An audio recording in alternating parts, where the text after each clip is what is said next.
The iPhone 13 Pro and iPhone 12 Pro Max both have great cameras, but now it's time to compare them and see which one you like the most.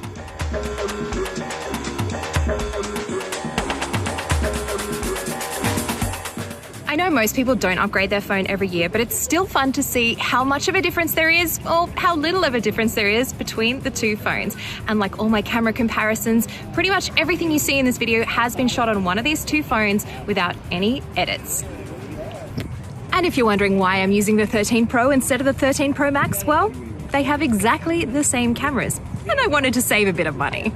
Like all comparisons, personal preference plays a big part in all this, plus the screen you're viewing on does make a difference. Both phones are running iOS 15, so let's see the photos. In good light, it's going to be hard to tell the difference between the two. Results from the wide camera are really similar on most shots. The image processing on the 13 Pro looks to give its photos a little more contrast, and on some shots, photos have slightly more dynamic range, but it's really not a dramatic change from one phone to the other. That said, I do think lens flare is better controlled on the wide camera on the 13 Pro than it is on the 12. I tried to exaggerate the effect by shooting straight into the sun so you could see the halo effect in the bottom right-hand corner. It's more pronounced on the 12 Pro Max. Now's also a good time to mention photographic styles on all the iPhone 13 models. Essentially, it's applying a preset to your images before you take them, and you can see the effect live on screen. It's not a filter because it's identifying and applying local edits, like it would know that grass should have the effect applied, but if it spots a face, it would make sure that skin tones stay accurate. And you can also customize the existing presets, so if you wanted to bring out more warmth, for example, you can. Or if you wanted to take out a bit of that contrast on the default settings to make shots look more like those from the 12, you can do that too. Next, let's take the phones to one of the highest points in San Francisco to check out the telephoto cameras.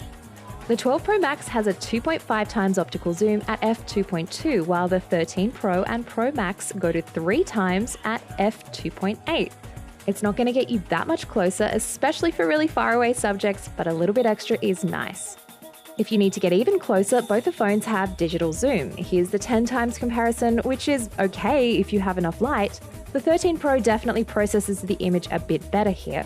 It's got some more detail retained, and you can even go all the way up to 15 times on the newer phone, while the 12 Pro Max is capped at 12 times digital zoom. Let's be real, neither look great at this most extreme length, so don't say I didn't warn you. Switching to the ultra-wide, it looks like the 13 again has a bit more contrast than the 12 on some shots, and overall, images are definitely sharper. But the biggest change is the newer phone has autofocus on the ultra-wide. Now that means macro photography. The results can actually be really impressive if you have enough light on your subject, and of course if it stays relatively still. You can get as close as 2 centimeters from your subject, and it will automatically switch from the wide camera to the ultra-wide once you move in. The 12 Pro Max doesn't have AF on the ultra-wide, so macro is really out of the question here. And its minimum focusing distance on the wide camera means you can only get about this close before things start to get out of focus. For selfies, the newer phone has a bit more contrast and vibrancy, again thanks to that new image processing pipeline. The front-facing camera specs are actually the same on each phone, so I'm not going to talk too much about selfies. Again though, you could use a custom photographic style if you wanted to tweak the look but still maintain skin tone accuracy. Now let's get into low-light images right after sunset during blue hour.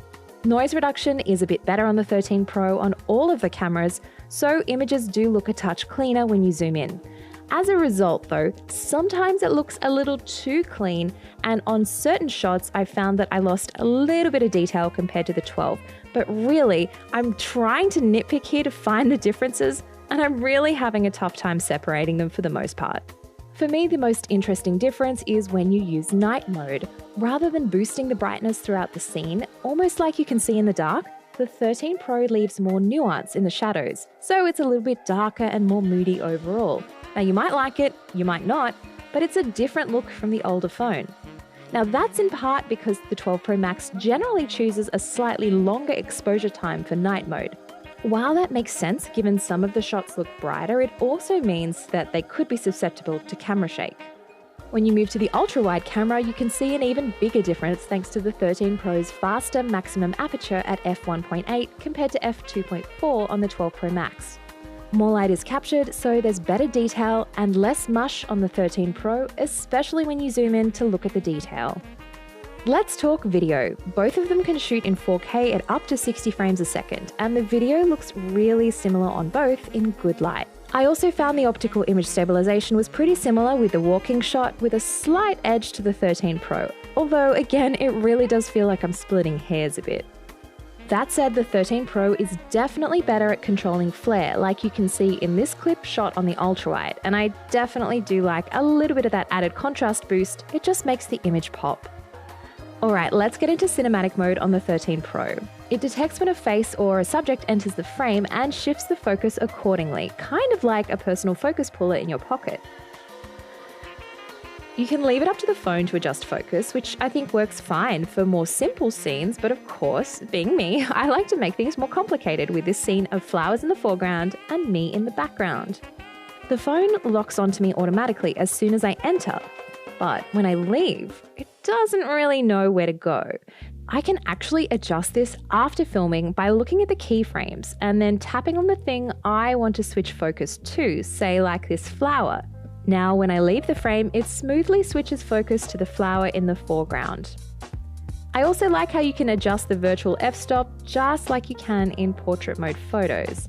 And most importantly, I am happy to report that cinematic mode works on pets as well. Here's a side-by-side with the 12 Pro Max so you can see a comparison with and without cinematic mode applied.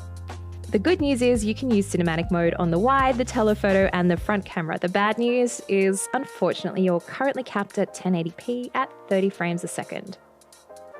So there you have it. The iPhone 13 Pro has some obvious software advantages like cinematic mode and hardware features like autofocus on the ultrawide for macro photos. You'll notice I didn't talk about ProRAW on the iPhones because that's a whole other video in itself. If you are interested in that, let me know. Plus, ProRes video on the 13 Pro isn't available yet and should be coming later in the year. But overall, most of the images are really, really close. So unless you want those extra features that I mentioned, I wouldn't necessarily consider upgrading from the 12 Pro Max because it's still such a good phone camera. Thanks so much for watching. Make sure you let me know which phone you like the most down in the comments below. And if you want to find out more information about the phones, the cameras, and lots of extra detail on how you can get your hands on them, I've put some links in the description below. I'll catch you next time.